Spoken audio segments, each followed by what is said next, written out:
صلی اللہ علیہ وآلہ وسلم کی مجلس میں، اے اللہ قریش کے ان لوگوں سے تو ہی نمٹ لے۔ ہجرت سے پہلے کا زمانہ تھا، نبوت کے ابتدائی ایام تھے۔ رحمت عالم صلی اللہ علیہ وآلہ وسلم کعبۃ اللہ کے پاس نماز پڑھ رہے تھے اور صحن کعبہ میں سرداران قریش ابو جہل کے ساتھ بیٹھے مجلس لگائے ہوئے تھے۔ جب ان کی نظر آپ علیہ السلام پر پڑی تو آپس میں کہنے لگے کہ اچھا موقع ہے، فلاں خاندان میں جانور ذبح ہوا ہے، کوئی جائے اور ان کی اوجری اٹھا کر لائے اور محمد کی پیٹھ پر جب وہ سجدے میں جائیں تو رکھ دے۔ یہ سن کر ایک بدبخت اسی وقت اٹھا اور جا کر اوجڑی لے آیا، اور رحمت عالم صلی اللہ علیہ وسلم جب اپنے مالک حقیقی کے حضور سجدہ ریز ہوئے تو آپ علیہ السلام کی پیٹھ پر لا کر رکھ دیا۔ صحن کعبہ میں مجلس لگائے قریش کے روسیہ منظر دیکھ کر ہنسنے لگے۔ دور سے چھوٹی صاحبزادی حضرت فاطمہ رضی اللہ تعالیٰ عنہا کی نظر والد ماجد پر پڑی تو اس سے رہا نہیں گیا، وہ دوڑتی ہوئی آئی اور اس اوجڑی کو آپ صلی اللہ علیہ وآلہ وسلم کی پیٹھ سے ہٹا دیا۔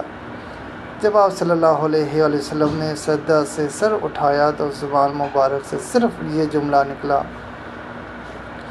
اے اللہ قریش کے ان لوگوں سے تو ہی نمٹ لے۔ اپنے محبوب سے اس بے ساختہ التجا پہ یہ جملہ آپ نے کئی دفعہ دہرایا اور اس سرداران قریش میں سے ایک ایک کا نام بھی لیا۔ اللہ تعالیٰ کی رحمت جوش میں آئی۔ کچھ ہی مدت کے بعد صحن کعبہ میں اس وقت صحن کعبہ میں موجود یہ شیر و بدبخت سرداران قریش عمر بن ہشام، عتبہ بن ربیعہ، شیبہ بن رابی، ولید بن عتبہ، امیہ بن خلف، عقبہ بن ابو معیط، عمارہ بن ولید رحمت عالم صلی اللہ علیہ وآلہ وسلم کے بدترین دشمن ابو جہل کے ساتھ نہ صرف مارے گئے بلکہ ان کی لاشیں کھلے میدان میں کئی دنوں تک پڑی سڑتی رہی۔ بعد میں بدر کے میدان میں واقع ایک گندے کنویں میں پھینک دی گئی ہیں، ان کو دفن بھی نہیں کیا گیا۔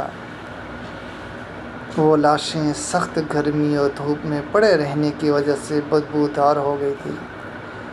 اس کے بعد آپ صلی اللہ علیہ وآلہ وسلم نے ان کنویں کے پاس جا کر ان کی سڑی لاشوں کو مخاطب کر کے یوں ارشاد فرمایا، کیا تم لوگوں نے اپنے رب کے وعدے کو برحق پایا؟